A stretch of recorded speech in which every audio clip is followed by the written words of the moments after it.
Buenos días, mi nombre es Yasmi García, estudiante de Derecho en la Universidad Fermín Toro. Y hoy les voy a hablar sobre algunos temas relevantes dentro del derecho procesal, entre ellos los sujetos procesales, las partes en el proceso, la legitimación, el litis consorcio, la intervención forzada y voluntaria, y al final un breve resumen sobre el artículo 370 del Código de Procedimiento Civil, que es el artículo que regula algunos de estos temas de los cuales vamos a hablar a lo largo del video. Empezando con los sujetos procesales. ¿Qué son los sujetos procesales? Pues son todas aquellas personas que intervienen en el proceso. Todas. Todas esas personas que de una u otra forma hacen que este proceso se lleve a cabo. Personas naturales o personas jurídicas que intervienen en él sin importar el rol o el grado de participación que tengan en él. Estos sujetos pueden ser clasificados como primarios, secundarios y auxiliares. Los primarios serían los jueces, las partes en el proceso, los apoderados y los representantes legales de los mismos. Los secundarios podrían estar algunos funcionarios, peritos, eh, o también las personas, los testigos, que son pieza fundamental en la recolección de pruebas en un proceso como este. Los auxiliares también están aquellas personas que se encargan del orden, custodios, las personas que se encargan de que se cumplan las medidas cautelares, todos aquellos funcionarios que de una u otra forma logran que este proceso se lleve de forma eh, eficiente o eficaz hasta el final. También existen las partes. Las partes en el proceso son estas personas legítimas que actúan por sus propios derechos o a través de un apoderado. Las partes en el proceso, si el proceso es contencioso, si esto es contencioso, se dice que existen dos partes, que es la parte demandante y la parte demandada. El apoderado. El apoderado no es parte en un proceso. El apoderado es un sujeto procesal, mas no es una parte porque él no actúa eh, por sus propios intereses. Él actúa representando los intereses de otra persona. La legitimación.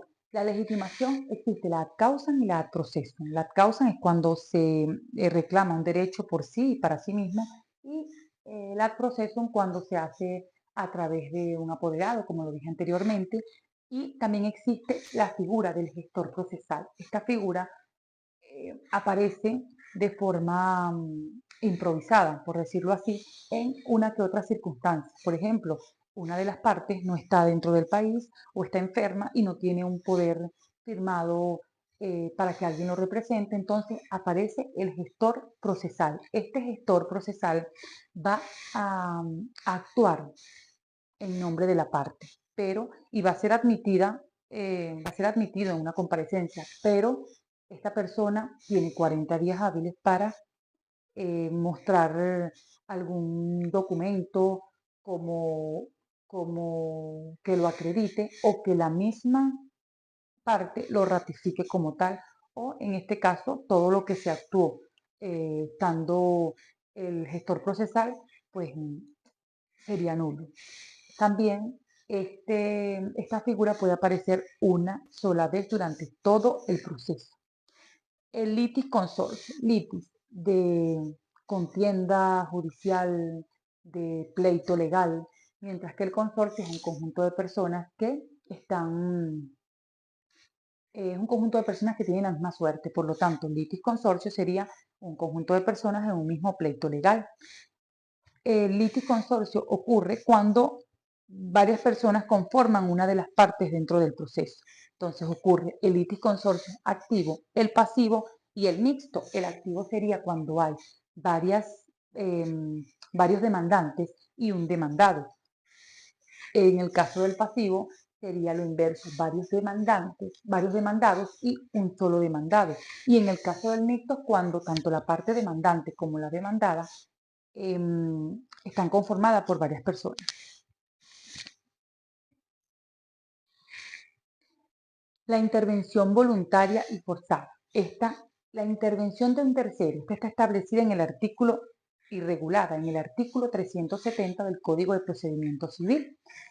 Esta intervención de ese tercero se hace ya que al principio este no es tomado en cuenta como parte, pero luego de que, de que, de que tiene una estrecha relación, eh, hablando jurídicamente, bien sea con los sujetos o con el objeto que está haciendo materia de derecho, entonces esta persona pasa a ser parte del proceso, pasa a actuar por sus propios intereses, así estos intereses coincidan con los intereses de una de las partes. Esta persona entra y actúa eh, por sí mismo, por sus intereses y toma acción bien sea como defensa o como ataque dentro del juicio, dentro del proceso.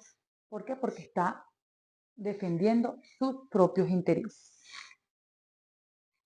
Entonces, la intervención voluntaria establecida entre el artículo 371 y 381 del Código de Procedimiento Civil establece, como bien lo dice, es voluntaria. La persona se va sin necesidad de una orden judicial emitida por por un juez, disculpa. Pero muy bien, no nadie lo ha solicitado, sino que lo va de forma voluntaria, mientras que la forzada, establecida entre los artículos 382 al 387, está sí es de forma obligatoria. ¿Por qué? Porque es a través de una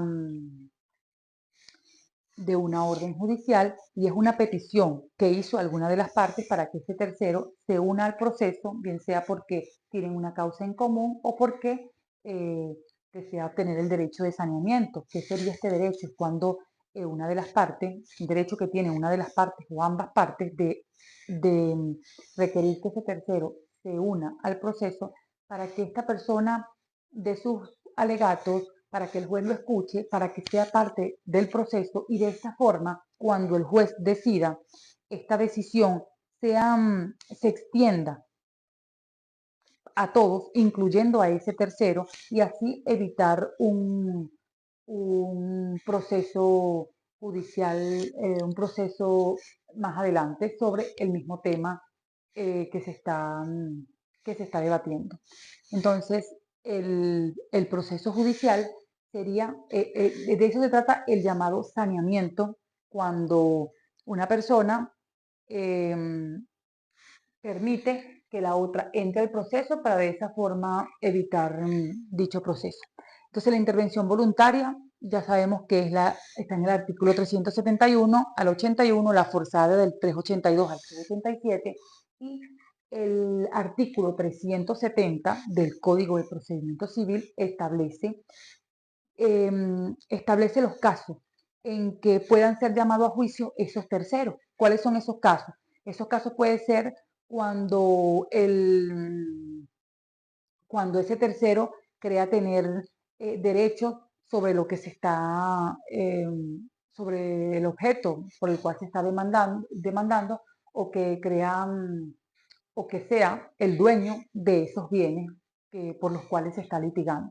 También cuando exige la suspensión de un embargo, en caso de haberse realizado un embargo, un tercero puede exigir o puede pedir la, eh, sí, que ese embargo se anuló porque él considera que, y tiene pruebas fehacientes de que es el dueño de esos bienes. Entonces, amparado por el artículo 546 del mismo código, el juez dice que puede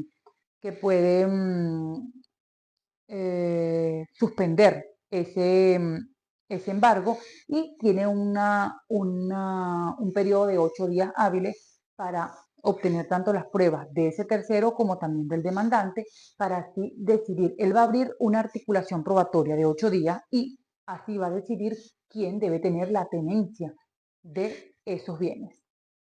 También un tercero puede ser llamado a juicio debido a que una de las partes, como lo dije anteriormente, lo solicite, a que lo soliciten bien sea por una causa en común o por el derecho de saneamiento, o también porque desean o porque el tercero desea apelar una sentencia firme. Esto establecido en el artículo 297 del Código de Procedimiento Civil autoriza o le da el derecho a otra persona. Se dice que no solo las partes pueden apelar una sentencia firme, sino cualquier persona que, que tenga, que tenga un interés inmediato en el objeto por el cual se está litigando. Esto es todo. Gracias.